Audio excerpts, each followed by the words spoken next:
Okay, ready, Tony? Yep, let's do it. Okay, 3, 2, 1.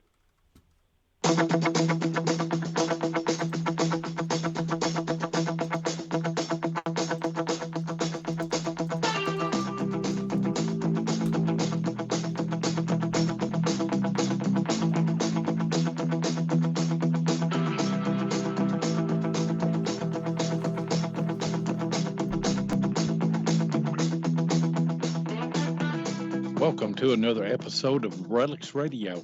This is a family-friendly show, so the entire family can join us as we talk metal detecting, relic, and treasure hunting. You can also call into the show at 270-495-0315 or join in the chat and post any comments or questions you might have. Relics Radio is available live on the Spreaker app, but it's also archived wherever you get your podcast. You're listening to Relics Radio.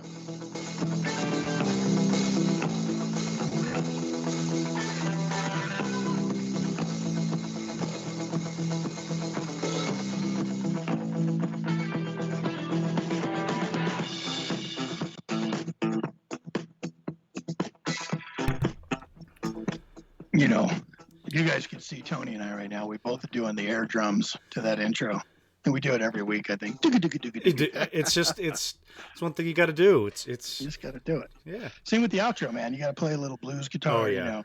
Yeah. How's everyone doing? Hey, welcome to another Relics Radio. DK here from Adventures in Dirt. I'm your host tonight. Co-host as always, the mostest. Co-host with the mostest, and new owner of the brand new Mind Lab Manticore, Tony from 5280 Adventures. Oh, you heard, huh? I'm surprised my you heard gosh. that. Yeah, I've only been I telling heard everybody. I heard it from here. Dear You were Lord. screaming. But you got the legend, so come on. You haven't been screaming as much as I have. No, it's yeah. We both got new machines now. We got to find time to go put our coils to the soil. I'll tell you what, man, frozen Yeah. tundra out there for Once us. we thaw out, I tell you what, no relics are safe with the Relics Radio crew. Oh, look at Metal Diggers in the chat already. I know. Thawed out. He's heading out tomorrow with the new Manticore. Sweet. Oh man, Tony is jealous. Mark Hoover. Who else you see in the chat? Mark Hoover's in the chat. How you doing, Mark? Just watched him earlier today on a live stream out of the UK. Yeah. Him and the boys from Uncharted Expedition were on the UK live stream, the big detecting show. So I want to say hi to him. Yeah, who else Bunch you of good seen? guys. If you guys didn't, if you're listening live or on the replay here, if you didn't hear last week's podcast, man, you got to go back and listen to that one. That was really good. Yeah, Bunch of good guys right there. it was. It was a lot of fun. A lot of Yeah. good stories. Yep. We have Ohio Relic Hunter in the chat. As Yep. How you always, doing, Metal Bill? Diggers, of course. Mark Hoover. And Yep, I'm sure a good to lot see more everyone. people are going to filter in here. We're going to have a big show tonight. It is. Yeah, we got a couple of movie stars on with us tonight. It's gonna be interesting. We're not once worthy. we get We're not I worthy. was talking to both their agents tonight, and they Yeah. were like trying to nail me down for like, because like we've got them for like an hour and a half, and then they've got a skedaddle. I think they're doing like Jay Leno or no, who took over Jay Leno? Like Jimmy Fallon. I think they're Oh, doing yeah. Jimmy Fallon. Yeah. They could So do some they're singing blessing on us that with their show. present tonight. Yeah. All We had to right. pay a lot to have them here too, man. I'm telling you what. We blew the Hollywood- 2023 Hollywood's budget on this expensive, one. man. It's already gone in January. Second guest Real of the quick, year. What have you been up to, man? How's your week been? I'm a little under the weather. I kind of sound a little nasally and stuff. I got a runny nose and sore throat, but nothing really. Yeah. We had some wet snow come down Yeah, we yesterday. did. Yeah, you know, I work in Fort Collins up here, so which is about 30 minutes to the west, closer to the foothills. And I'm out here a little bit on the plains a little bit. Boy, and we get hammered. Yeah.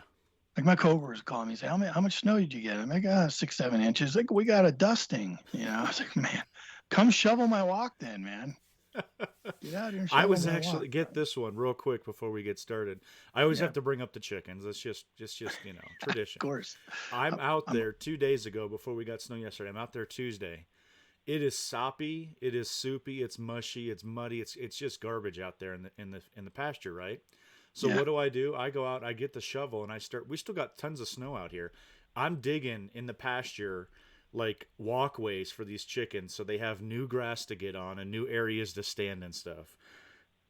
Out there trying to give them some new spots.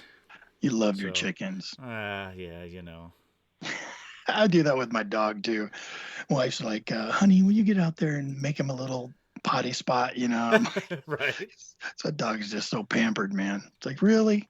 My neighbor comes out. He's like, what are you doing? He's got a lab. So the lab's out there like rolling in the snow.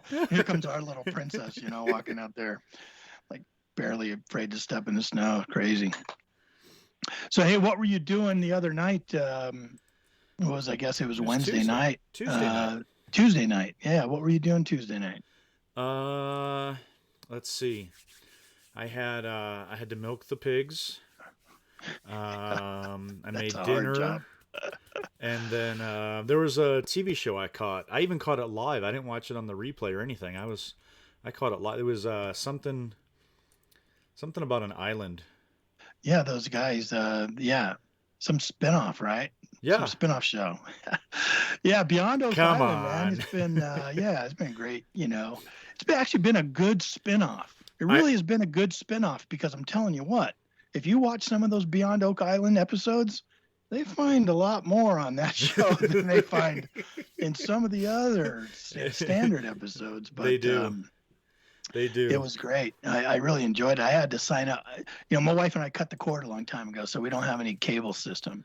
We only stream. We stream everything. So I had to sign up for some new program, some new streaming service, and for me to be able to get the History Channel live. You know what I mean? Yeah. But yeah, my wife and I sat there and watched, and it was great. So, hey, why don't you bring on our guests? I'm really excited to talk to these guys, some good friends of mine. I had the pleasure of digging with them at DIV, Coles Hill, and I need to get back and see them. But let's bring them on and chat with them and see how this whole thing came to be. Well, good friends to the podcast here, and fresh off their appearance on Beyond Oak Island tonight, we're very, very blessed to have the ones and onlys, Matt Howell and Ross Walker from Gone Diggin. It's a Gone Diggin crew with us on Relics Radio tonight. Hey guys, how's it going? Hey guys. Gentlemen, how are you doing? Glad Good. To What's up? What's up, Matt? Ross, how are you, buddy? Good, man. Good. Nice talking to you guys. Yeah, I'm glad your agents could hook you up with Squeeze us. They were, you in. Man, they were hardball, dude. It's Yeah, been a busy maybe day, man. We've been taking wheelbarrow loads of gold and bullion to the bank. So it's been rough. Shh. You weren't supposed to reveal that on this show. Hand over fist, huh? Yeah. Yeah. Man. So, and hey, for- welcome to Relics Radio. Thanks for taking the time to talk with us. Yeah. Yeah, absolutely. Glad to be here. You guys always put on a fantastic show. I love listening to you. I can never listen as much as I want, but you guys do a fantastic We job. see you So pop in. Yeah, We thanks. appreciate it. Appreciate it. Yeah, we're excited to be here, and anything for the treasure hunting community and metal detecting, and we're happy to be a part of it. And if we're lucky, we get a phone number. We may be able to get a third party in here too. We'll see what old Mr. Brad's doing. I think he's on his way to Georgia. Oh, wow, that would be cool. Yeah, we probably could pop him in here if we can get. Yeah, I'll probably open the phone lines early in about a half an hour, or Yeah. you could throw him the number here and same number that I called you on, and he could call in here, and we could put him on for sure. Yeah, awesome. That'd be fun to talk to him too. So, yeah. Well, so you guys are both in Virginia right now, and what's the weather like there? We just got talking about our frozen tundra here. Are you guys snowed in over there? No, it's been nice. I mean, well, Ross, what do you think? We had a couple weeks of Colorado-like temperatures that I really didn't enjoy. It's a dry cold here. It's a wet cold, whatever. I don't know. People out west say it's different. Yeah. Let's just put it this way. It's diggable. You can go out and dig. It's not bad. So we've been out trying to enjoy the best we can, but I'm kind of the same as Tony. I've got a little little bit of sore throat, a little stuffiness going on. It's like got some wintertime allergies. Who's ever heard of such a thing? But that's what we got going on around here. But it's we can dig. That's great. Yeah. It's funny though, Yeah, metal detecting community, we have different ways of judging the weather now, huh? It's not can you go out and do this and that? It's, okay, hey, we're supposed to get 1 to 3 inches, but it's only going to be 37, so it's still diggable. Right. Yeah. Yeah, it's not diveable weather though. There you go. No. Little different. Yeah, there. I did hit a New Year's Day dive, and that was pretty awesome. Yeah, did the polar plunge. I got 8 minutes into 11 foot of water when my hands just froze. Oh man! I thought maybe it's the time to go up to the surface. Oh my goodness! So wow. We do have diving number one under our belt this year, so excited about that. Oh wow! That's how many dives did you get last year, Matt? Did you get your 100? Yeah, it was 104 dives last year. Didn't think we were going to make it. We had some setbacks, and then I just pulled the trigger and was like, we're going to go to South Carolina and dive our brains out. And we did 12 dives in less than 48 hours. Wow. Man, you're a slacker. My gosh, you're a slacker. Why didn't you pull that 110, dude? Come on, you got to at least step it up or Amateurs. something. My gosh, I know. I was thinking, like, could I do 150 this year? And I just don't think there's any physical possible way of doing it. Wow. I put my stuff on while I was at the pond, and I realized that everything I had was leaking air everywhere. It was like I was a bubble machine. Hey, I want to add a caller to the show real quick, Matt. We got somebody calling in from a 804 area code. You're live and on the air with Ross Walker and Matt Howell. Who we got on the phone? Hey guys, it's Brad. Hey, Brad. Nice. Whole team. You guys hear me okay? Yeah, I hear you great. You're on with me. I'm Ken, and this is Tony, my co-host. Good morning, Brad. Hey, Ken and Tony. Brad. Yeah. How you guys doing? Good. I heard you're on the road. Yeah, I am. Yep. I'll try to be quiet and let you guys continue. But I'll No, it's all right. Yeah, thanks for joining us. We're just getting ready to start talking about the excitement that was a couple nights ago. That was definitely a lot of fun. But hey, Matt, can't imagine it all. But why don't you tell people who you are, what Gone Diggin's all about, and introduce your friends to us real quick. So my name is Matt. I am the founder of Gone Diggin, I guess you would say, which has now become Gone Diggin LLC, and a full-blown metal detecting and treasure company. And my friends here with me are Ross Walker and Mr. Brad, Scuba Brad as well, and part of my team. And we were recently featured on the History Channel for their spin-off season of Beyond Oak Island, which would have been season 3, episode 25. And we're really proud of it. It was quite an interesting thing. Myself, I've been metal detecting seriously since about 2010. Ross is probably the same boat. And Brad, I just kind of pulled into the fold. We are missing one of our real treasures, and that's Mr. Dallas Weston. He is probably he is absolutely legendary guy. He's been metal detecting, diving, and treasure hunting for about 50 years. So he's a fantastic guy. So well. Yeah, you seem like it. Yeah, seemed like I got some questions, pointed towards him a little bit later and stuff. But real quick, hey, Brad, I wasn't able to get a hold of your Hollywood agent. Are you sure that they're going to be okay with you appearing here on our show tonight? Yeah, they've released me for a little while. Yeah, we appreciate you calling, man. Awesome. So how did this all how did all this come about, Matt? How'd you get involved with this production? Did they reach out and come find you? Did you go kind of pitch them a bit? Like, how did all that come about? For this, I think that a lot of the folks who, love us or hate us, folks who put finds out on YouTube, you get wanted attention or unwanted attention, whatever it is. But, over the last, I guess, 6 years now, and I don't know how long I've been doing this, I've had a number of these kind of pitches where a talent scout or a headhunter, whoever, will call you and kind of BS you into, hey, we're looking for this show, or do you have any ideas? And that's kind of how this happened in a roundabout way. My good friend Brandon over at Adventure Archaeology called me one day and said, hey, this guy called me and said, hey, I'm looking for a treasure story.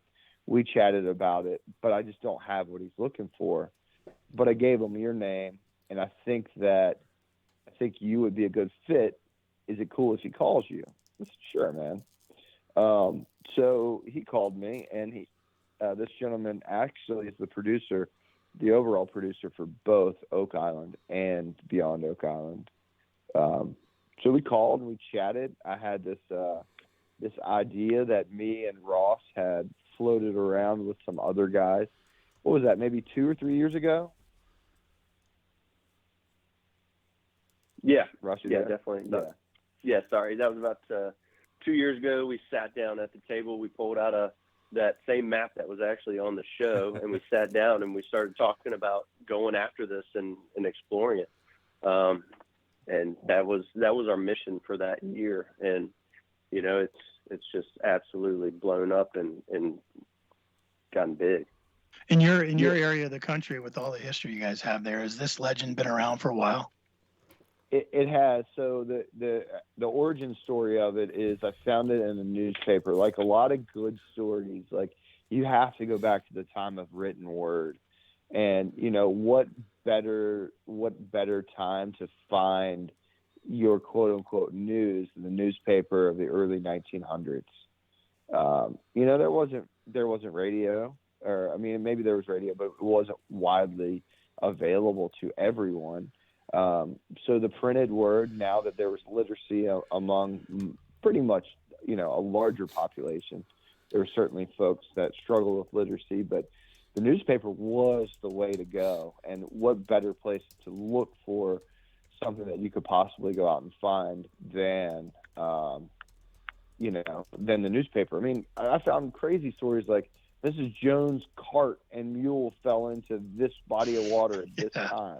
Yeah, that was hot news back then, right? That was That's huge. right. Like, yeah, she lost 2 horses and her favored milking cow because of a flood. Like all that kind of stuff is big news for local people, and it was printed. It was printed word. So that was kind of how I found this story. And I have the article in front of me if you guys want me to read it. It's not very long. It's pretty short. Yeah, go for it. Yeah, Go for it, Rob. absolutely. Matt, it was on the show, so I don't think I'm giving away anything too Yeah, exclusive here. you're good. So the article says, we will search for hidden treasure. Virginian will try to find wealth buried by Cornwallis. It amounts to $2 million. Charter ship to search for $1 million in bullion, $500,000 worth of diamonds concealed by British general during the Revolutionary War. Norfolk, Virginia, September 27th. Laughed at. This is the when he fun part attempted- of this story. Yeah.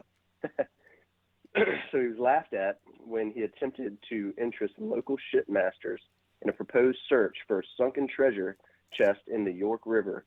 Bailey Von Wagman of Hanover County, Virginia, went to Baltimore and chartered the schooner J.E. Davis. Captain John E. Davis sailed from that port in quest of the treasure trove. Wagman stated, can't read that word, when he was here that he was in possession of the secret of the spot where General Cornwallis, prior to his surrender to General Washington, concealed copper. It concealed a copper chest containing $1 million in bullion and diamonds to the value of $500,000. That the British did sink this treasure under several yards of good earth on the banks of the York River is a tradition that has been verified by the statements of various historians since the days of 1776. Several expeditions have been started in search of the buried chest, but all have failed because, as Mr. Wagman declared, declared the spot where the officers of Lord Cornwallis' staff buried the treasure has since become the bed of the York River. That's why, obviously, we're searching in the river. The schooner J.E. Davis reached Hampton Roads, Baltimore, blah, blah, blah. And it is understood that Wagman and Captain Davis agreed to make the expedition on half shares, Wagman furnishing the necessary information and master of the schooner the equipment. Wagman has said to have acquired the secret from one of the crew of the former quest, who will be picked up by the schooner as they pass on the Rappahannock. And that's it. Wow. We're going to Virginia, So, Tony. York River. I wrote it down. York River. Got it. York River. Got it. It sounds easy. This sounds easy. We'll get it. So yeah. So, I may have missed it. What was the year of that article again? 1909. 1909. Nice. Yeah. So I mean, what amazing, like, beautiful, like, fun, like, mystery, and it really hits all of the parts of a treasure story. Someone's looked for it, they haven't found it. You have an eccentric person who's now, like, being laughed at shipyards. He goes to another place. They get a schooner. They do it all basically. So it's it really fit as fun as something fun to go out and do. Yeah, and it kind of takes you back to the actual Oak Island story, right? It's like this treasure was buried years ago, and then in the early 1900s, they're going after this treasure that other treasure hunters have been after, and here we are. They're still to this day looking for this treasure. It's like, if it was that easy to find, it would have been found. People would be treasure hunters and finding treasure all the time. It's not that easy. And if the guys, Rick and Marty Lagina, do ever find this treasure on Oak Island, people are like, oh man, it took them 10 years to find it. That's not so bad. But now it's like, oh gosh, this has been going on for 10 years. Good grief, Right. But 10 years would be well worth the $65 million in gold. Wow.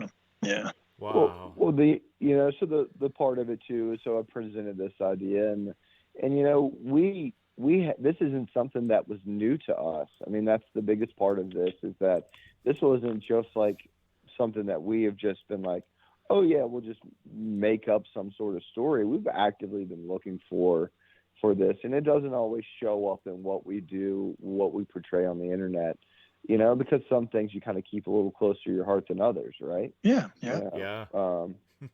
So not to mention we haven't been allowed to talk about it. Yeah. And in the 2 years before, we didn't really want to talk about it either, until we felt like we had some sort of vision or path as to why. So we pitched this to the producer, and the producer was like, oh yeah, we'll see you in July. And I was like, oh, okay, that's sure. I'll believe you when you show up. Right. So so I got the time off, and I called them. I was like, you really want to do this? And they were like, oh yeah. We've got 40 people showing up to your house on this date. And I was like, oh, okay. Well, I guess this is getting really real. Yeah, let's put it together. So how many meetings ahead of filming did you have? Was there a number of meetings? Yeah, there was a bunch of meetings. There were probably most of the meetings were all like what they call creative, or the idea of how that they were going to put the story together, where the places that they would travel so that they could film, and then the idea of how it would be represented. And in the creative process, that's when we, they were adamant about staying around one specific area. And I told them about the tavern. So if you saw the show, I won't completely ruin it if you didn't see it. That tavern at the very beginning, Cornwallis actually stayed for a number of weeks. And, I was really, really pushing them hard to be like, you need to go, you need to scout this location. I think it fits. I mean, like, let's go to the places this man really was. Let's not be Oak Island, I like what they do. I love the fact that the gentlemen from Oak Island have brought treasure hunting to millions of people across the world. that, folks like us would never have that opportunity to. I think a lot of us who are treasure hunters get a little perturbed. They're like, you're going to lose your mind over a stick of wood, or you're going to get upset about a flake of dust, and we're like, come on, man, pick something up off the ground. But I really respect the fact that they brought treasure hunting to so many people, across the world. But I wanted to set ourselves different, and I wanted to be in the places that we had the strongest possibility of him being. And in the tavern, we know that he stayed there for 2 weeks. When he was done with his stint there while chasing Lafayette, he told the tavern owner, he said, I'll go ahead and I'm going to not burn your tavern down, but I'm not paying my bill either. So he left. Wow. Oh, nice guy. Yeah, nice guy. Yeah. That's pretty fair. Yeah. So, I mean, the tavern owner was at a pretty sizable disadvantage. Now he's housed British troops. He's fed them, and he's killed off a large number of his livestock doing that. He probably raised chicken and pigs and things like that throughout the year to make sure that he had enough for his tavern guests. I'm sure he wasn't expecting, 50 British regulars to show up and eat all of his pigs and vegetables for 2 weeks and then leave, Yeah. So. Wow. That's crazy. What a really cool story. Yeah, so that was kind of the pitch to the producer and where we wanted to go. And I met Dallas probably a little more than a year ago, and Dallas is he's very quickly become somebody I've very, very strongly admired. I mean, he's 81 years old and still diving tanks in the river. My goodness. if you can't get excited about somebody like that, that's a really, and he's knowledgeable, he's smart, he's funny. He's a former City of Richmond fireman as well. So when it came time, they were like, well, who's your team? There were only a handful of guys to pitch, and it was, the guys that showed up, Brad, Ross, and Dallas. And that was it. That was the only really options. We had to make that happen. Nice. Hey, Brad. I wanted to ask you what did you really think when Matt first told you that this might be happening? What was your initial reaction to all of it? Yeah, well, I mean, it was pretty awesome hearing about it. Like Matt said earlier, we've had similar requests to pitch or potential opportunities come up over the last couple years that Matt and I have been diving together, and none of them ever just seemed to stick. So this one, really got Matt excited. I got excited, Ross as well. And it was amazing that it was actually coming together. And every time, every month or so I'd ask Matt, hey, is this going to happen? And he's like, yeah, it's getting more and more solid. And, it became more of a, real opportunity. So I'm sure those meetings. I was going to say it became really real when the paperwork had to be signed by a deadline and sent away. I don't know if that was the same for the other guys. Yeah, that's when everyone's really committed, and they're putting pen to paper and. Yeah, and I'm sure the meetings ahead of time. Tony and I filmed a TV show this last summer, and with a production company out of the UK, and trying to metal detecting is boring most of the time. You know what I mean? We were trying to explain that to him. That you're going to film us metal detecting. We're going to be metal detecting for maybe all day, 7-8 hours straight to be able to find, one or two or three good items. You know what I mean? Right. So a lot of discussion had to be well, how are we going to do this? And setting our production company they really kind of left it up to us on how this was going to go down. And, they kept saying, we just don't have a lot of time, so we kept trying to figure out how we were going to do this. And so I'm sure with the diving and all not only the shore detecting, but the diving and shallow water detecting, you guys had to tell them, right? You're like, look, we're going to be in probably multiple boats because we're not going to be able to get the entire crew on one boat.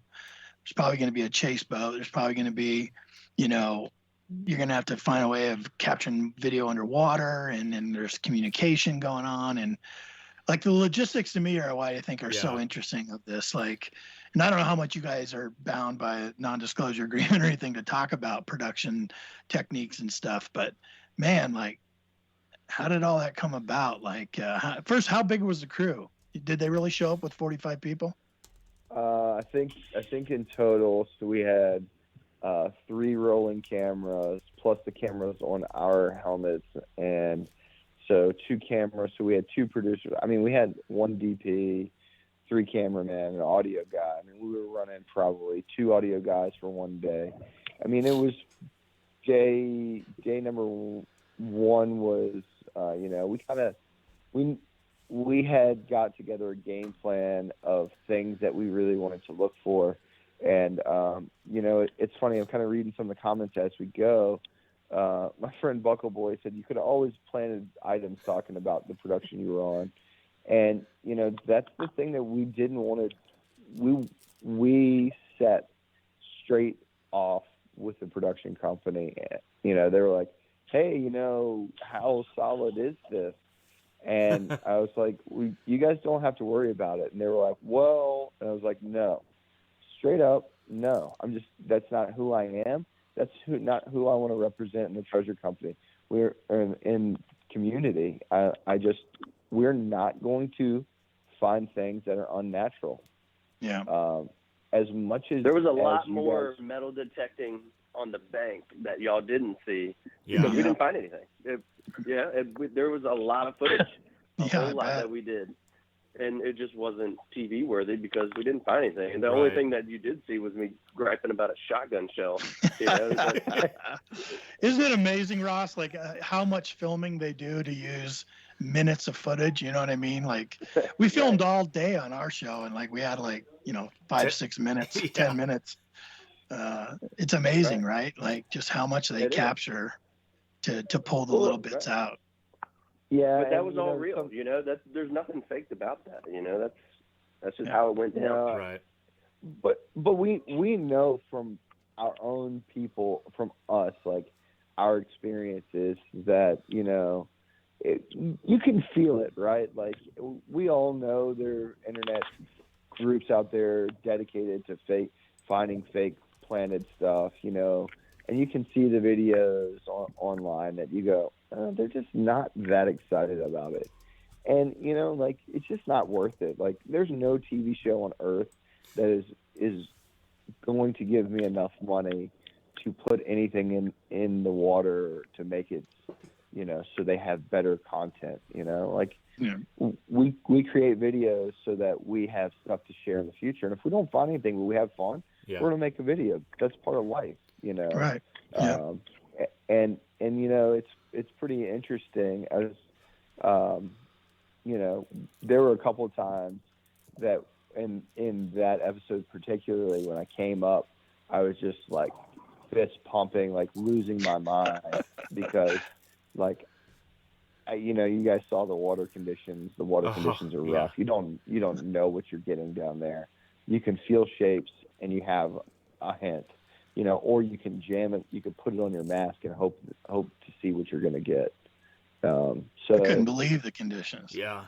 I mean, you've told me before, it's all black water and it's all murky and, silt ridden and everything. But man, until you see it on screen, it's just, it's very hard to imagine how you guys do, how you go about doing that. And then on top of it all, detecting's hard enough. Finding something that was dropped 150 years ago, and in the middle of this big wild world, your little 8-inch coil is going to go over it and find something that's a 1/2 inch in diameter. You know what I mean, or something like that.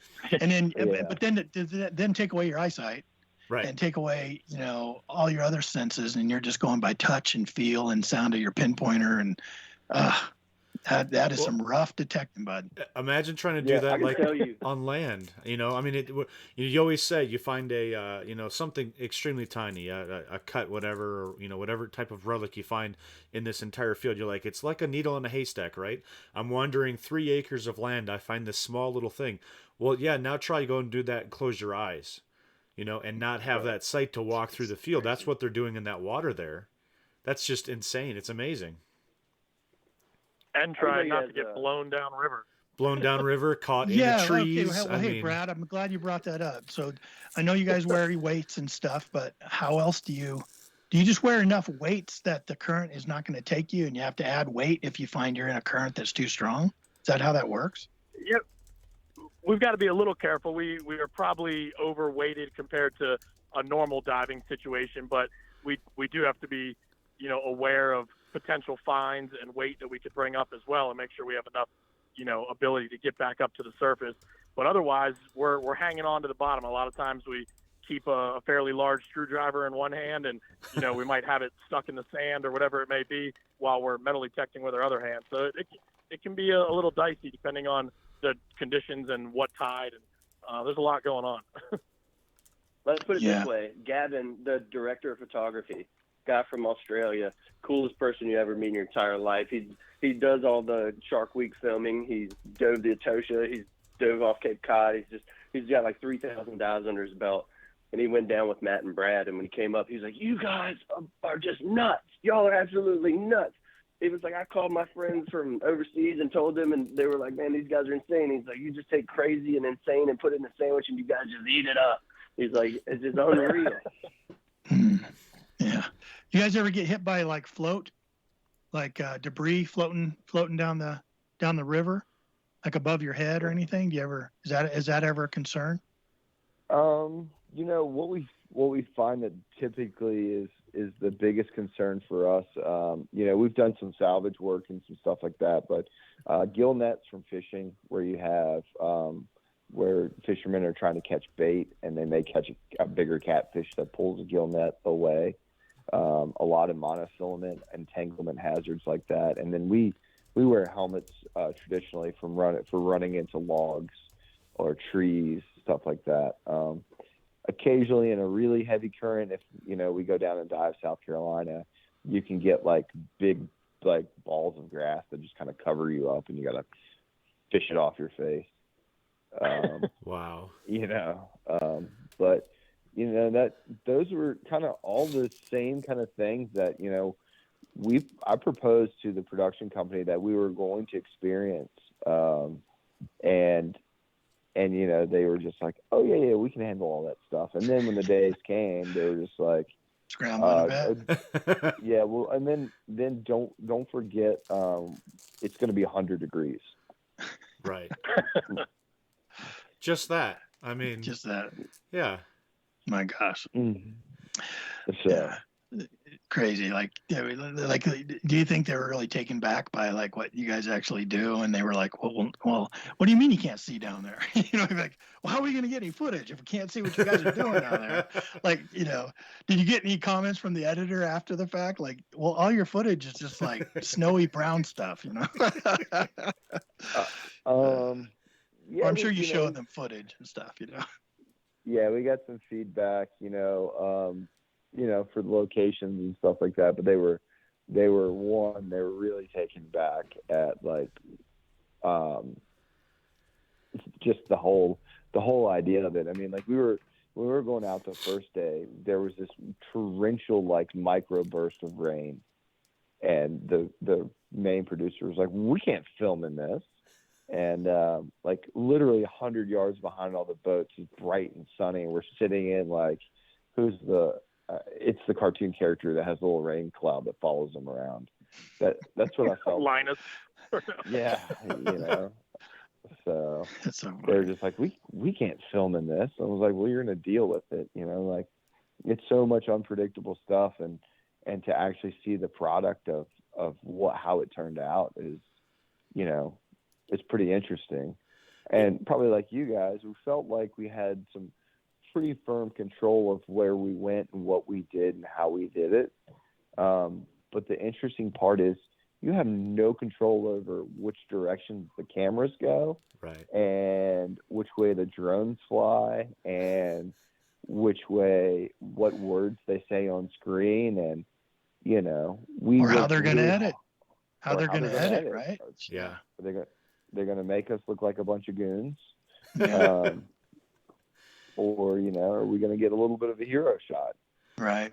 Well, I'll tell you, in speaking about the visibility in the river and stuff like that, I think how you guys all put it together and they edit it, the verbal communication back and forth, and I think that made that scene that again we couldn't see what was going on, what you're finding, even where you had the pinpointer and trying to find things, but the conversations back and forth, that made the excitement. So you're dealing with another side of our our interest is not being able to see it, but definitely being able to tell us and we can hear about it. Man, I texted Matt. I said, brother, you're doing so well. I'm sitting on the edge of my seat. I can't wait to see what comes next. And that's that Oak Island formula, man. It is that It's storytelling formula that they perfected.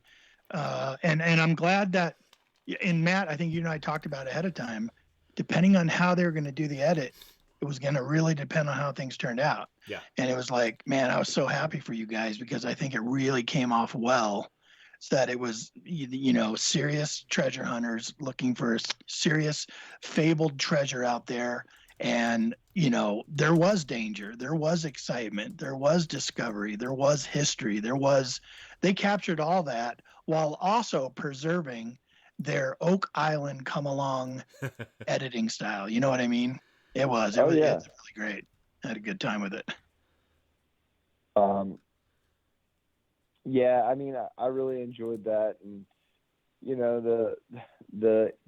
so we'll give you guys some of the backstory stuff that we didn't, you maybe guys didn't see on TV. I don't know where you guys are, which other direction we're going, but there was a lot of things. Like, I mean, I think Ross and Brad will both attest to it. Day one was hard. I mean, we had just gotten a pretty significant amount of rain, and the place that we were diving, I mean, Dallas has a lot of river experience, and he was like, "Hey, go right here," and like me and Brad get on the bottom, and I'm just like, "No, I'm not staying here." So yeah, the line of me saying I couldn't see my computer was completely reality. I was nervous and completely wasted dive for my turn, so it was a little rough. Wow. Yeah, I mean, yeah, Brad's not exaggerating. Like, couldn't see his computer, and the only thing that I could understand is that those guys were going to be, they're going to be there, they're going to be on the boat, and I've got to go find something, because at this point in time, I knew Ross was struggling on the bank. I mean, the places we went, there's no secret that they've been searched before, but they've never been searched quite the way that we searched them. And, but with the combination of diving and shallow water stuff, and, we had some miscommunications. I wanted Ross to move off the bank to search a different area we thought was a little fresher, hadn't quite been searched. Ross ended up going down bank, and at this point in time, I'm like, we've got to find something for these people. They're not going to think we're going to find anything at all. Yeah. And remember, we weren't allowed to communicate because they wanted us to have, natural reactions. So they kept us separate. Oh, yeah. Right. Yeah. Oh, did they? Cool. Yeah. That was okay. Yeah. So to keep that same thing, it's like, so, when we show up and there's Ross on the boat, and Ross is, I mean, his face is like, I'm glad they weren't filming this. Ross is just like a kind of little bit of a deflated balloon. I was just like, oh man. Yeah.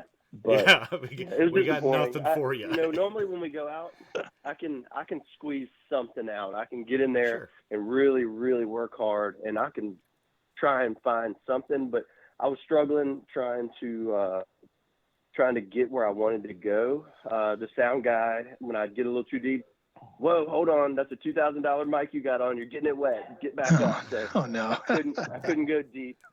I was trying to stay within regulations of the Commonwealth of Virginia, to where I knew that I was legally detecting in the areas I could, and it was just it was tough. It was a struggle trying to show Nicolene how we do things and explain things. It was a struggle for sure. Yeah, especially in that spot. Most new metal detectors to what we do. I mean, Tony was talking about closing your eyes and being underwater. Next time you go out and dig a target in the field, just try to dig it without looking at it. Right. Don't even look at it. Take a black piece of paper. Don't even be able to see your coil, and run back and forth and try to pinpoint that target, and then try to dig it out of the ground and catch it with a scoop or a So we didn't get anywhere near that. But Tony and I both went to this detecting event in Oklahoma, and Mine Lab was out there. Debbie was out there, and they put on a night hunt. No lights, completely in the dark. And so we had a little bit of experience with that. Your coil would hit the target. You try and pinpoint a little bit with your coil a bit.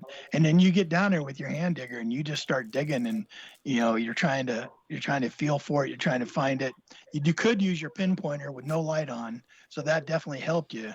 But same thing. Like, it was a lot more frustrating, and, that was fun because it was something different for us, man. But, I couldn't imagine doing that while also with the constraints of the scuba equipment and the fact that you're 30 feet underwater. Crazy. Yeah, it's not even so. But like Ross, on Ross' perspective, like he has to teach someone who's brand new to water detecting how to do that, and then still try to find things for the show. We also had a little bit of technical difficulties. Nicolene's module from her machine popped off and fell into the river. And went down river? We didn't notice. Well, we don't know. She did not notice when it fell. So I said, well, does the module float or does it sink? And she wasn't sure. And I said, well, if it floats, that joker's halfway down to Richmond.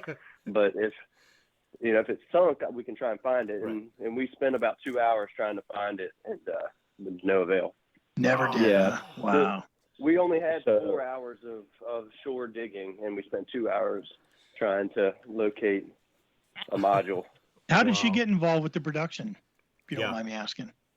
That's I guess that's her between her and the production, with her social media, and they wanted some diversity to our group, and they initially pitched it that she would come and hang out with us, which I'm not opposed to at all. Yeah. And she's really great. She's awesome to work with and deal with. I really enjoyed hanging out.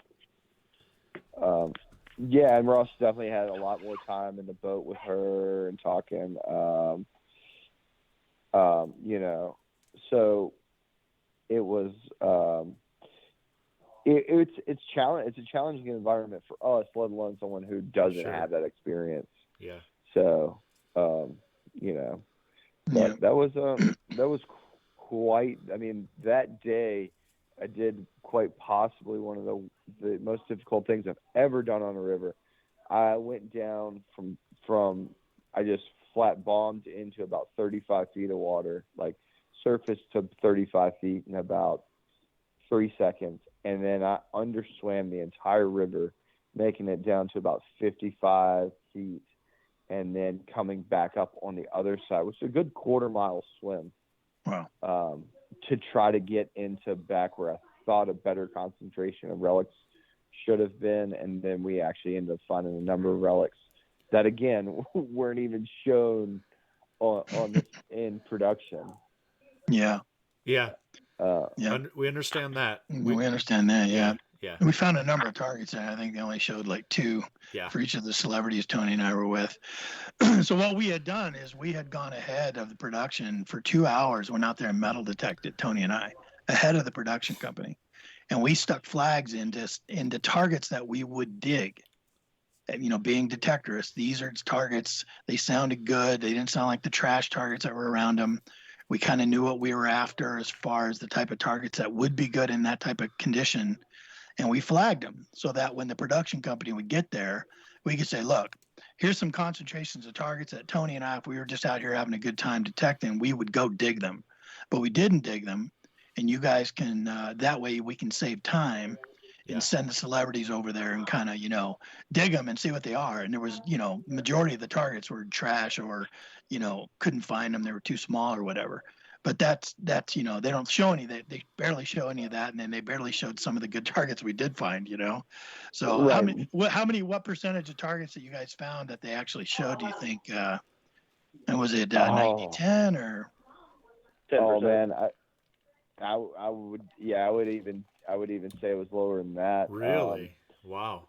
On the day of the second day I came up, so it's kind of a funny story. They gave us time periods, right? They gave us like, you can go down and you can metal detect for 20 minutes and then you got to come back up.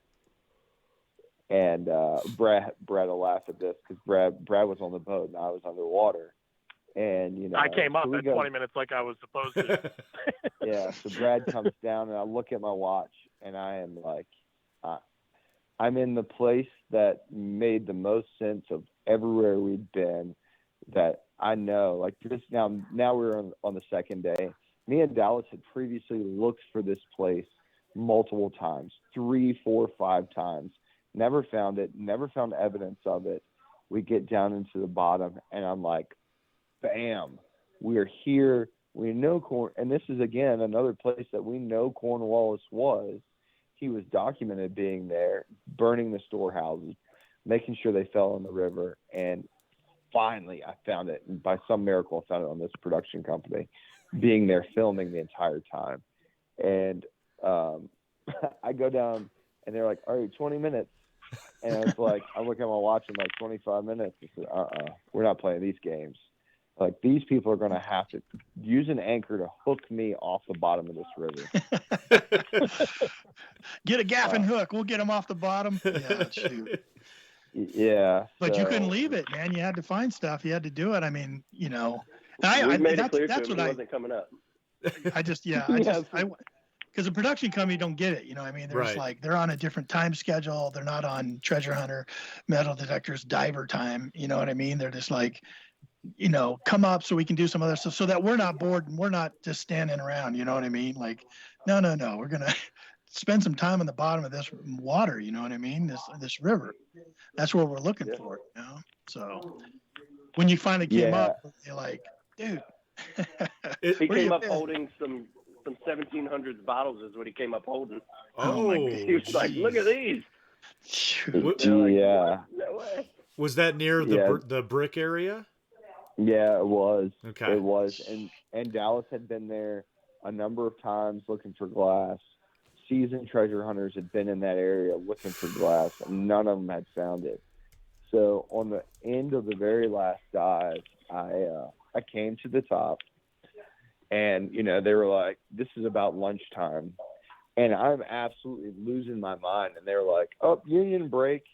And I'm like, what are you guys talking about? Like, let's film this. Let me get back underwater. And they were like, oh, no. You just got to sit here and not give us any clues or hints about what you just found. Oh, man. And so I just that doesn't fit well with Matt Howell. No, I just like sit down and choke on a sandwich while I'm like trying not to scream at the top of my lungs about what I just recovered from the bottom of the river. Did you explain to them that you would legit. go sit and dig down into a 6-foot pit to find a piece of bone and maybe a piece of can or something, that you'll spend hours doing that to find a little 3-ringer? And you think by the end of production they kind of understood, Matt and Ross and Brad a little better, or what? I don't know. I guess that's a question for the guys. I don't think I understand. I think they did. Yeah. Brad was kind enough to take everybody on a sunset cruise afterwards. Told the whole crew, he said, don't bring any cameras, no gear. This is strictly fun, hanging out with everybody, getting to know each other. And they really, when we were hanging out, we all let loose, and they're just talking about how incredible everything was, and they couldn't believe the actual things that we do, and to see their astonishment in how we do things and what we do was really fun, because they've seen a lot of treasure hunters, they've seen a lot of stuff, and for them to just be like, wow, y'all find so much, it's unreal. They're like, we can't show all the finds y'all find because nobody will ever believe that you guys found that much stuff. They would think it's too fabricated. Right. So we could make an entire show off of one find. Yeah. You know? And we're like, that's not us. Yeah. Yeah. They told me when I came up, and I was like, okay. I was like, all right, well, let's go right down here. I got a really good, like this is a little more discreet, a little more secret of a spot. Like, this is a place we wanted to scout. I don't know about it, but I have a good feeling about it. And the producer, looked at me and was like, absolutely not. I was like, what do you mean? She's like, really? You found more in one dive than we've seen in entire seasons. So wow. So wow. Why don't you guys just go ahead and get back on the boat, and everything will be cool. Shoot. So wow. I those are the things that kind of made me proud about our team, our plan, and then the actual execution of it. Yeah, that's awesome. That is so cool. I know when anybody Go ahead. Sorry. I was going to say, anybody that knows, or anybody that's from Virginia, relic hunt, they know that if you are in the right spot and you put in the time, you put in the work, the research, you can go out and have a very, very successful day. I mean, you can come back with gobs of artifacts that people could only dream of. It's just, you've got to put in the time and the work. Yeah. Yeah. Yeah. Yeah. I was going to ask you how'd after hours go, did you guys all hook up and stuff? It sounds like, Brad, you took them out. That was a great idea. Yeah. I mean, when Tony and I did our show, the crew was our favorite part. Like the crew is just working people, you know what I mean? Like they're just, they were just like the coolest people, normal people, doing what they do, and just had a lot of fun with them and stuff. And, I'm glad. It sounds like you guys thought the same too. A lot of the sound guys and the sound people, and all that stuff. They're just doing their job and stuff, and they get a chance to enjoy your scenery and your, surroundings. And what could be more beautiful than being out on the York River, man? In that kind of temperature. There were all kinds of funny inside jokes. I mean, Brad will probably tell you some of them. Yeah, I was just going to say that. Along with that, they definitely enjoyed the river, and then probably a couple bottles of bourbon and tequila through a Civil War ginger beer bottle over the time. So it was a good boat ride. Nice. That's awesome. Oh my gosh! Nice. In about 2 hours. I've got some great videos. Oh gosh, that's so good. Yeah. Wow. Absolutely fish. I mean, I think there were 6 bottles of liquor on the boat, and then somehow we came back with 8 of them empty. I mean, it was pretty wild. There were some very, very noteworthy speeches that were given, and it was awesome. What a great time. It was cool. Did man. you guys find that? I mean, I think your crew might be a little bit different from the crew that worked with us, but was your crew interested in the history and in the location and the stories and that kind of thing? Did they have that interest? Were they relatable to that? Absolutely. Yeah, that's awesome. Yeah, I think they agree with that. Big time. Yeah, they were just. I mean, I think there was a little bit of amazement, and then when you put it all together, and like, hey, like we're actually like legit. I don't know what the other folks have done. They had just come off the North Carolina Dredge show when they came up and visited us. So they were kind of familiar, but they were really floored to get to go in the tavern and kind of go out and do stuff. And one of the on one of the interview days, one whole crew went out to Yorktown proper and Colonial Williamsburg, and they shot all kinds of stuff, and they came back and they were all amped about getting all these cool shots and all these fun things. So that was really cool, and I really liked that. What's not cool about American history, like the Right. very beginning of America. If they're, if you're coming from California, no matter where you're from, it's like awesome to be where George Washington defeated Cornwallis, and to be able to say this is where America basically began. It's fun. Gotta love it. Goosebumps, man. Much of the time, Yeah. they were just excited to see the trees too. Oh man. Hey, can we mention Matt? How do you want to handle this? Can we mention some of the things you found, or would you rather people? Sure. We put the links all over this show, so our treasure hunting community that listens here to us here at Relics Radio. Right down in the description of this podcast, you can find links to not only Matt's channels and social media at Gone Diggin, but also to the link to the Beyond Oak Island episode that they're in, that we're talking about here, chasing Cornwallis and trying to find his treasure. But a couple of people in the chat have mentioned kind of their favorite parts, and I wanted to know if you were okay with me bringing it up. Yeah, absolutely. I'd love to know, if anybody has any questions or comments or, what they thought, so for what we found, I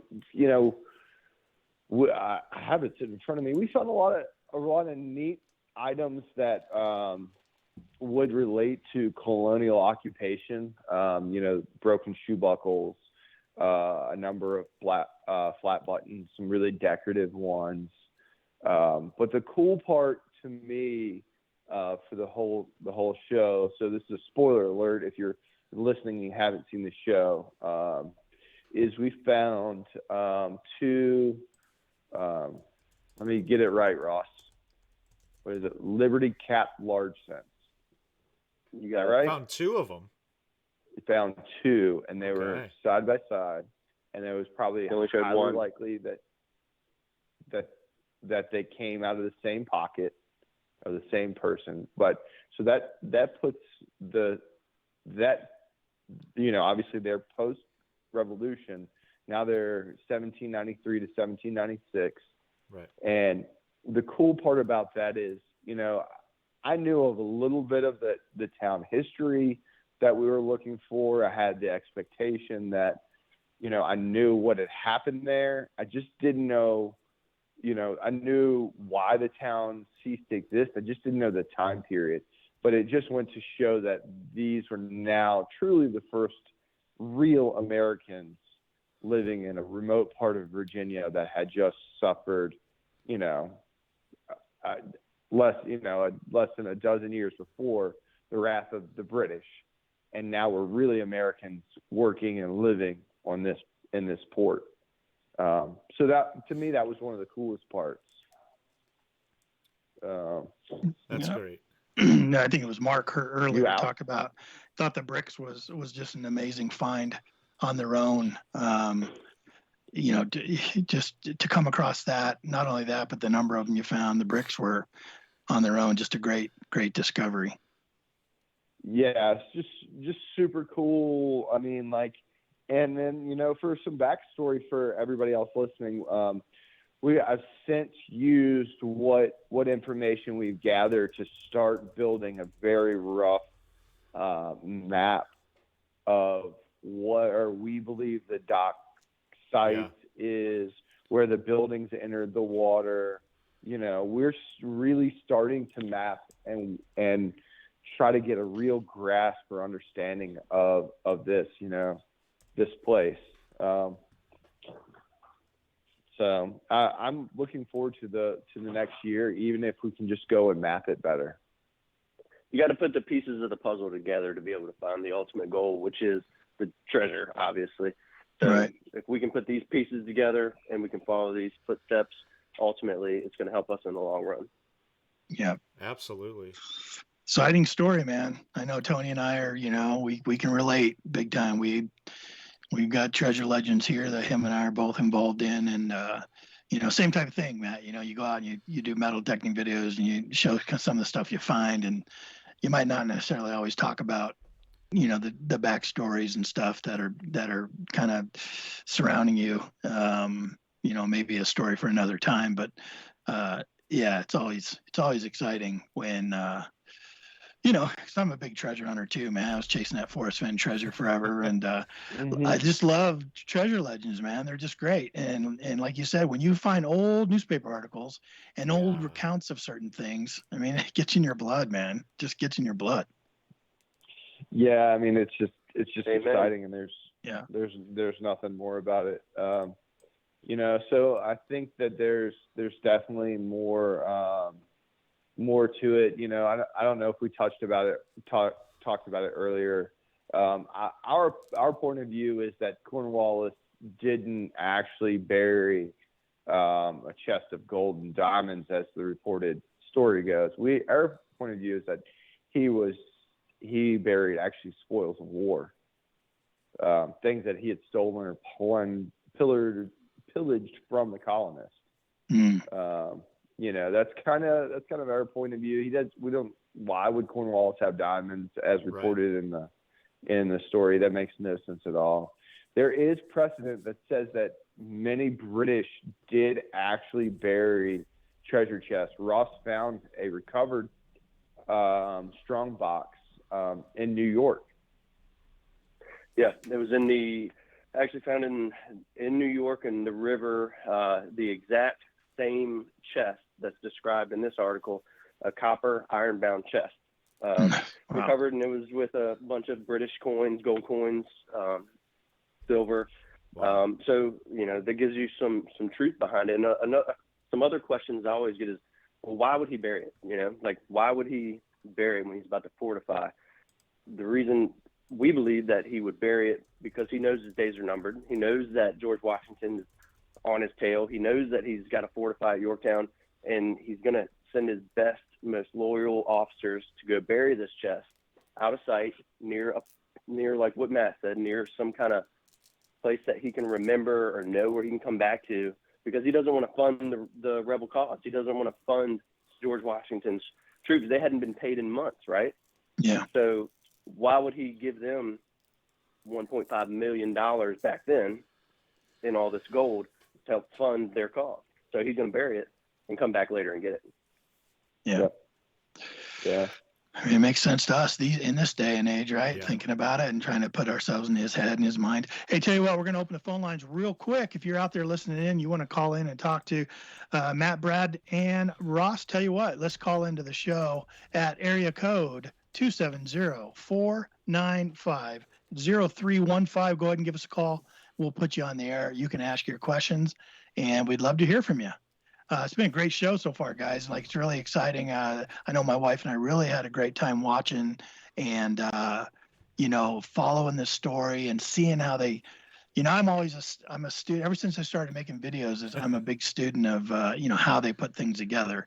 And, man, just watching how they did that, I thought it came out great. Like, I don't know if they could have done a better job. You know what I mean?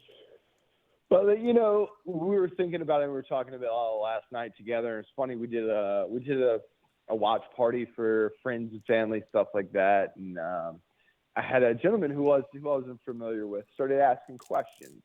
And then his questions got a little more specific and a little more specific, a little more specific. And my final response was, would you like a GPS location to where we were? where we were. He was digging, huh? And then, you know, from the first question, I was just like, okay. So then he was, you know, then he got a chuckle, and he knew I was on to him or whatever. And he was like, well, I'm not going to go out there. No, of course not. You know, that was a big concern for all of us when we agreed to do this. And there are things that we know when watching it that we were like, man, I wish they didn't put that in there, like including river names and places and things like that. And it's so hard. And the really cool part is I know the production company was all about honoring our request, because I finally told my producer, and I said, if you ask for this specific information from a treasure hunter, you won't have a treasure show anymore. Right.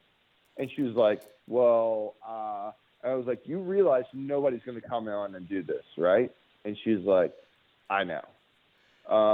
So I felt like between the style of hunting and what we do, I was very happy with how they portrayed it. The way the sites are mixed up, it would be really hard to find. One site is pretty decently known. The other site would be pretty hard to find, I think. I mean, it took Dallas 20 years to find it. Right. It's funny you mentioned. Nobody's going to stumble into that. You mentioned, nobody's going to want to come on the show. Earlier in the live chat, Buckleboy was saying that he was contacted by somebody to come out and detect with him. I'm assuming down in Louisiana, and he said no because he didn't want to give up any of his sites and any of his permissions. So, I mean, you guys aren't the only ones that have that same mindset, and I'm glad that you did tell them that. Okay. Like, we're more than willing to get out there and enjoy this and show this to other people about the treasure hunting part. But, there's certain things that you just can't let out here. Right. And then it becomes, and I completely respect his point of view. I mean, he finds a lot of cool stuff in the cane fields down there. Yeah. I wouldn't be lying if I, or wouldn't be honest if I said I wasn't jealous. Right. From time to time to see half dimes he finds laying on top of the ground. It's true. I get a little jealous, and it can create that kind of air around a lot of the people that I really know that find a lot of cool stuff. They don't engage with social media, or even if you follow Oak Island, Gary Drayton with his gold rings and hunting the beaches, he's very successful. And he said he's had people legit like put trackers on his car or try to follow him around. So, but at some point in time, there's a breakdown, right? We love this hobby so much and we want to share it so much. Where is the risk versus reward? And I felt like for this, like the reward of showing and sharing overran the risk of someone coming and pillaging where we are, poaching. Now, there's always a risk, and I think that's something we all discuss prior to this. The other discussion that we had was with the Commonwealth, because we're actually permitted to do what we do. So we have to report all of our finds. And there was a large question that was, how upset are they going to be when we find something they don't know about? If we find something they don't know about. Yeah. Charlie Harley, my good friend Charlie Harley, was in the comment, and he was talking about the PA treasure hunt that happened a number of years ago that, for the most part, went under the radar. It was a reported Confederate gold cache, and these folks had supposedly found it on state land. And they were out actively looking to find it and dig it up. And the FBI shows up, shuts the whole area off, kicks them out, and they excavate. They take backhoes, bulldozers, and do all the excavation. No. And never says a word as to what they actually found. Yep. Jeez. So, Hey, we got a caller on real quick, Matt. We got a caller on Denny Morrison on the phone with Matt, Ross, and Brad. How you doing, bud? Hey, Denny. I'm doing good. Hey, Matt, where are we digging at DIV? What's that? Where are we going to dig at digging in Virginia? I don't know, man. I think that's a conversation for another night. Like in about 2 months, or 3. Oh, is it coming up? Yeah. Shoot. Yeah. Battle site. Battle Yep. site. Oh my gosh, I got to make it Should back. be up. interesting. I'll be looking for you, Matt. I always enjoy hunting around you and with you. So That sounds good luck to you, buddy. Well, It's been an interesting show, that's for sure. I didn't know you like to dive in dark waters. Oh yeah, Yep. yeah. So do you use the same kind of metal detector that guy uses on Oak Island? I crack up every time I see that yahoo. Yeah. So for this show, we actually used Ross used the Equinox 800 with the small 6-inch coil. And Right, I love that coil. That coil's really a great coil. Yep. Brad and I used the Excalibur 2. It was a fantastic diving machine. That 6-inch coil, it's small enough. A lot of the sites we get into that have any occupation, how it is from hunting home sites. You need that separation to get in between all that iron. Yep. And And good machine. So I got one, but I usually use another word that the Buckle Boy just said on there, and I'm not allowed to say. Yeah, the He D gets word. penalized. He's Boy, banned. each He's time banned. Denny says it. That's funny. Yeah. No, Yeah. no, they're all great machines. It's all the application. We have Deuses as well, and we like them. But, they just didn't come out. They just don't have that 6-inch coil that we like so much, and it makes it, finding. We found a few rings in the water. I imagine that small coil really makes a big difference for being able to recover something in the water. Oh, You're digging a 6-inch, a 6-inch search area with a 9-inch coil. You can have a 9-inch scoop. You can have a little bit of leeway, and you can make an error and still be able to find what you're looking for. It's also it's less resistance in the water, having a bigger coil. It's harder on your arms, your body, your back, trying to swing a larger coil through the water. So they're done. That's where you really strive. That makes sense. I've used a small coil on my Tesoro Tiger Shark for years, and guys that know that machine, they say, man, you got an extra coil. I actually gave my extra one away, and I should have kept it. But and my Tiger Shark is really good on small gold chains, ladies' gold chains. It just kicks butt. So, wow, that's nice. awesome. They don't make those anymore, but I still got mine. It's a good machine. Yeah. But It was great talking to you small, guys.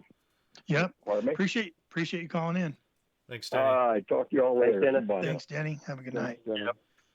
Hey, Matt, how did they shoot the whole war room scenes? Yeah. Like between you and the guys from Oak Island? One of the weirdest things I've ever done in my life. Did you have to do it? You did it separately, and they just edited it together?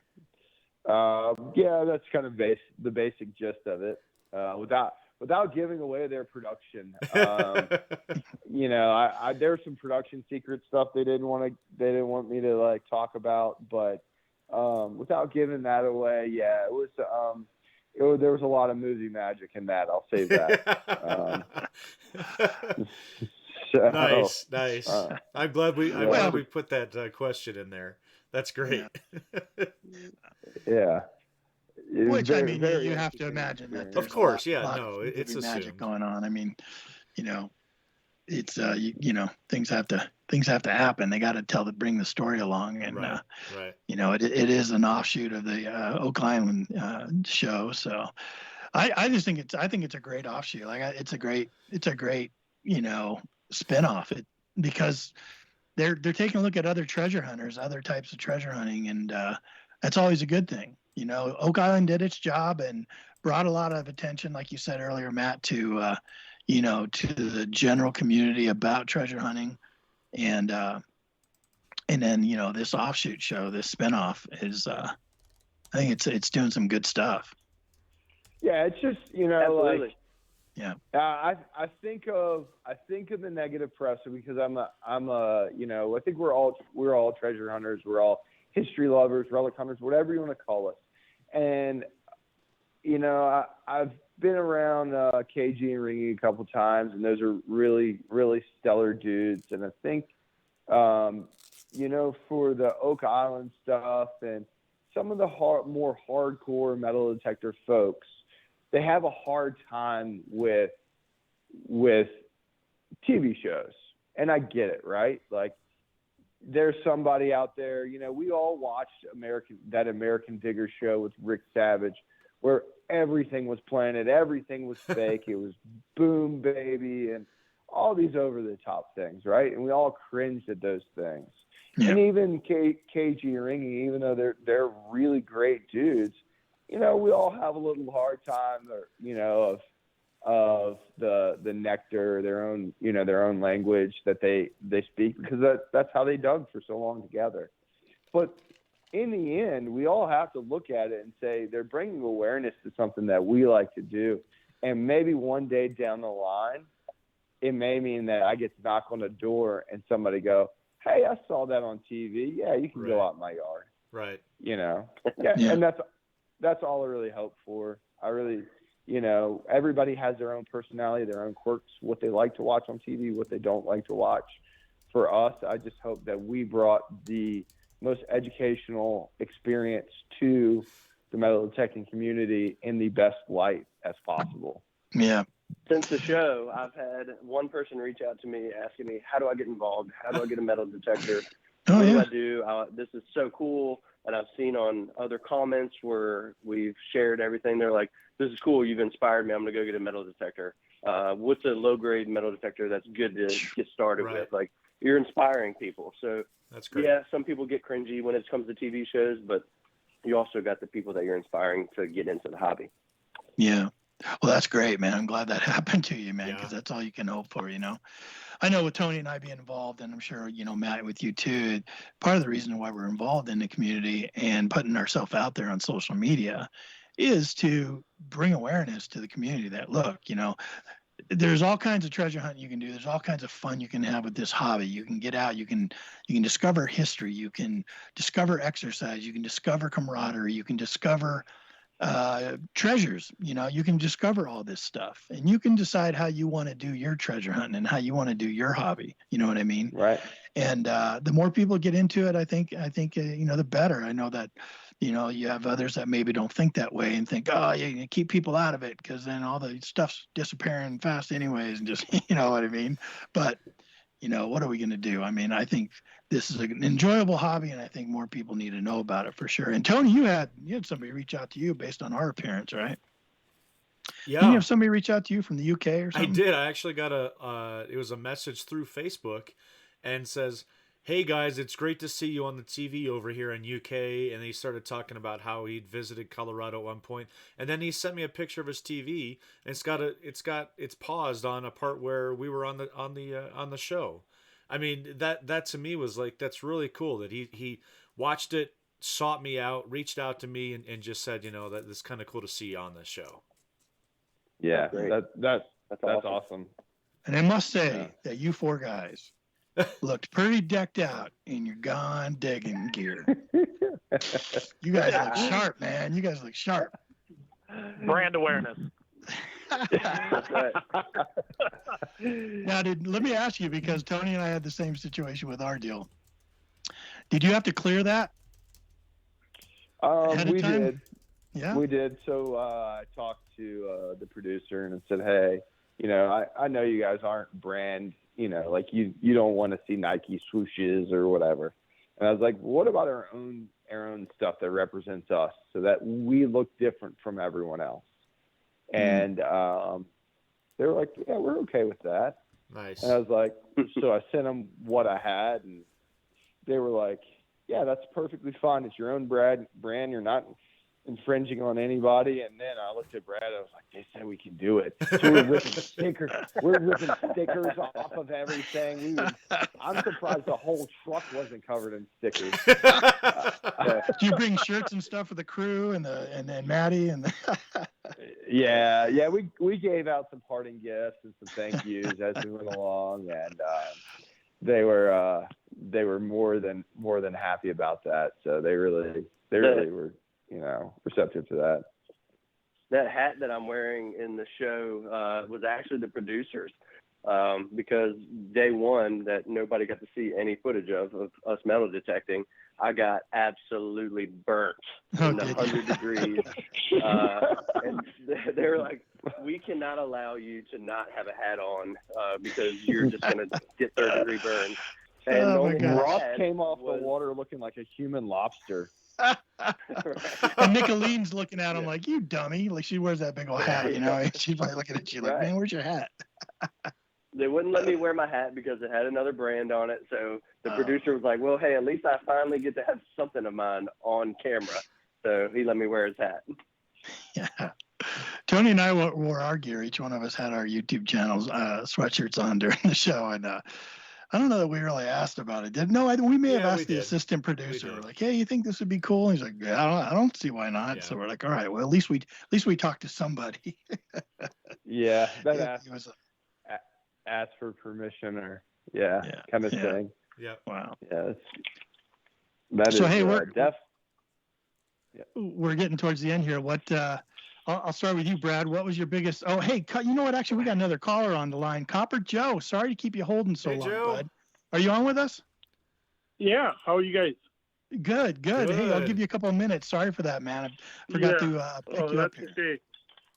Yeah, it's interesting. I hope that these guys, I hope I see the show because, I like stuff like that. Most of the shows like that. I mean, it's okay. You're gonna want to, I you're gonna want to go find when it's on again on your internet or your cable service provider because you're gonna want to watch this episode. It actually came off really, really good. I think you'd like it, Joe. Yeah. Do you guys ever see them the one with Duck Dynasty guys? It's kind of different too. Yeah, so that's kind of a funny coincidence. I guess imitation's the most sincere form of flattery, but we had the tavern and we'd booked up all that stuff, and one of the producers from their show showed up at the tavern and started asking questions like, "Oh, this would be a great place to film," and the executive was like, "Oh yeah, we just finished something," and the guy was like, "You did?" And then they started rattling off names of who was there and all this stuff, and the guy was like, "Oh yeah, I can't do that," and then he just like gets up and books out. Oh really? And he called one of the producers, was like, "What are you guys doing in Virginia?" And I guess the Duck Dynasty guys were around at some point in time around the neighborhood, but they didn't want to come hang out with us. I'm not sure why. That's funny. Maybe next time, huh? Ironic. Yeah, no. Maybe next time. No, this is, but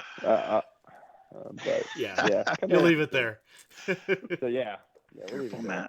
Nice. That's funny. Yeah, get a chance to see that, Copper Joe, I'll tell you. But go ahead with your other question. Sorry. Oh, he mentioned he found a couple Cape busts where they cents or 1 pennies or whatever. Was that in the water or was that on land? That was in the water. That was on a transitional slope from the shore to the deeper, probably in about 8.5 feet of water. Oh wow! Yeah, and they were both pennies. They weren't half cents or 1 cent pieces. They had a significant amount of wear on them, which was surprising to me. I'm not quite sure if that was the position that they were in the river. Some of our rivers will wear cents and silver coins to almost paper thin wafers. So if they're sitting in the right spot and they're getting wave action from sand and waves, they will wear over 200 years to almost paper thin. So these had a lot of wear on them, and I just don't feel like they were circulated that much. I could be wrong. Okay. It's hard to say. Well, that was my question that I had for you guys. But well, we appreciate you calling in, Joe, and sorry for one taking question the time for you, DK. Yeah. Oh, I'm sorry. No. When is the rush to the Rockies? Did you guys announce your date or no? No, we haven't announced the dates, but we definitely decided that we are doing it. It's either going to be like the last week of June or the first week of July, somewhere in there. But we have to secure the site, and it's February 1st until we can actually go on the thing to secure the site. So we have like 5 or 6 people there are going to bombard the electronic site reservation place to just nail it down. You know what I mean? But so as soon as we have those dates, we're going to announce it. But we did decide we're going to have it. We set the committee up. And I look forward to more information about that. We'd love to see you out here. Okay. End of June, first week of July. All right. That's what we're looking at right now, right? Okay, Joe? You. Yeah, thanks, man. I appreciate you asking about that. You as well. All right, guys. Hey, we're almost out of here. Tell you what, Brad, biggest takeaway from the show, from your experience of working on this show. What's a fond memory or a striking memory that you have? And then I'll ask the rest of you the same thing. Yeah, honestly, the whole entire thing, getting to see it all come together for Matt and being with Ross and Dallas, and just the amount of work that we put into it prior to doing the show, and then how intense that week was. Just seeing it all come together and actually, waiting months to be able to watch it finally air was really the biggest. I mean, for me, had we find it, nothing, or had we had found the treasure, I think that was the biggest takeaway, to have that piece of content that'll always be there, and it was pretty incredible. Nice. Yeah. Nice. One quick thing. I did want to make sure to tell Matt, hey, on 2023 treasure goals, make sure you put Mrs. Johnson's mule and cart on there for us to see if we can find in the river. Yeah. Uh-oh. Oh, that's funny. Done. Ross, what do you think? Last thoughts on your experience with that? Man, I'll tell you what, I get very anxious. I got high anxiety. I might have got 4 hours of sleep that entire week. I was just, man, shaking in my boots. Just being with them guys, with Matt, Dallas, Brad. They're my buddies. They kept me calm. They kept me composed. Matt had a great team of some of his associates, some firefighters, EMTs. That great guys, worked hard, and everybody that was there was 100% about business. When the cameras were rolling and things were just going smooth, and then when the cameras were off, we were just having fun. And that's what it was all about, was just letting loose, having a good time, doing what we do, being in our natural element, and just making history. You know, it was fun. Love it. Making Awesome. memories. Yeah. Not to throw out any real hillbilly stuff, but the first time the camera turned on, Ross was shaking like a squirrel in a microwave. They're like, look, Have you buddy, noticed got to calm nobody down a else little bit. sweating Shoot, I know when my. I'm sweating. Oh, it's crazy. What happened to me, Tony? Man, my voice went dry. Like I couldn't drink enough water. I couldn't get enough moisture down my throat. I was just like, oh my gosh. And how am I going to even talk? On camera, I could barely spit a word out. You pulled it off well. Your voice is a little scratchy anyway, so you're good. True. Matt, what do you think, bud? What's your big takeaway from that? And then we'll let you guys get out of here. I guess if anybody ever is, approached about something like this, is that I would say don't be afraid to put yourself out there. My biggest takeaway was take the people that that they're supportive of you, and just go have fun and enjoy the ride. That's all of it. This has been a big ride. It's kind of interesting. I watched back on the interview section of the thing, and I was like, I got really emotional about it. Because I felt like I'd reached such a pinnacle of things that we'd worked for, and I felt like I was working with the best people possible. Brad, Dallas, and Ross were phenomenal. They continue to be amazing people, amazing friends, and that's what I'd say is, like, take the people that with you and enjoy the ride and just be yourself. It's not every day that we get these opportunities, but I would say go for it. Well, that's what I like, man. Well said Yeah. for sure. I know, Brad, you and I haven't had a chance to meet each other yet, but I've been out and digging and met Matt and Ross, and you guys definitely came off as real and exactly the way you guys are. So you don't have any worries there. I think it's exactly what you wanted to do, and I think you guys pulled it off brilliantly. So hats off to you guys. Congratulations. And we can always go back and look on it now, and just a wonderful job. You represented the community well, guys. You sure did. Yep. Awesome. Thanks, guys. Yeah.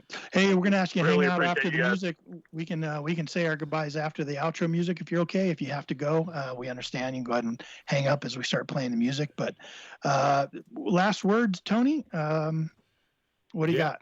I just want to thank these guys for coming on. I think Matt said it great. I think you echoed it, DK. You guys are incredible ambassadors. I love how the show came off. I think it was fantastic, and I can't wait to get out to Virginia and dig with you guys at some point. I think we're gonna have a blast and all that good stuff. I appreciate everything that you do for the community. Absolutely, 100% on that. You guys are incredible. Yeah. You guys are always welcome with us anytime. Thank you, man. Appreciate it. So yeah, down below, if you're listening to the replay, whatever, right down below in the description of this podcast, I got all the links to Matt's social media. You can find him anywhere. You just search for Gone Diggin, and you're going to find Matt and his buddies. You're going to be able to go on over there, show them some support, say, hey, saw you on Relics, heard you on Relics Radio. Great job. We're over here. We watched the episode, go check it out. The links also to the episode, season 3, episode 25, right down below. You can click on it, head over to the History Channel. You can stream it live from over there. So there's all kinds of ways for you to check that out for sure. Definitely go over and check them out. Guys, great show. Appreciate you coming on with us. I'm DK with Adventures in Dirt. Tune in next week. We got another great show for you right here on Relics Radio. And until then, have a great weekend. If you get out and dig, go find the good stuff and stay warm. Man, it's cold here. All right, we're out of here. See you next week.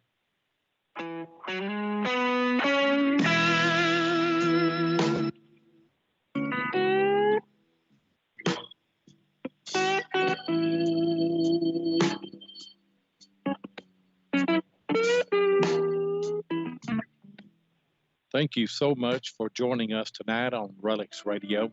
We really do appreciate it.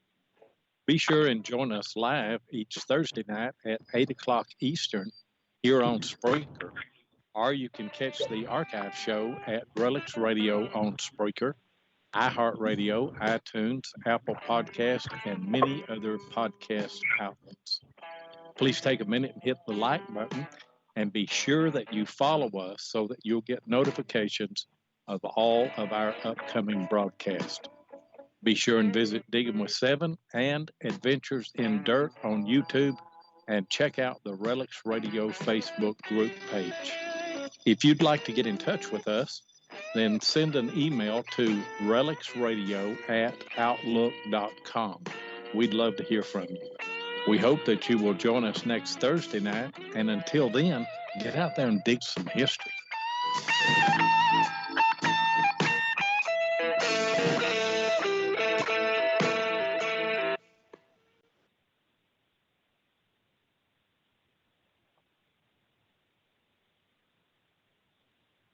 Okay, we are clear.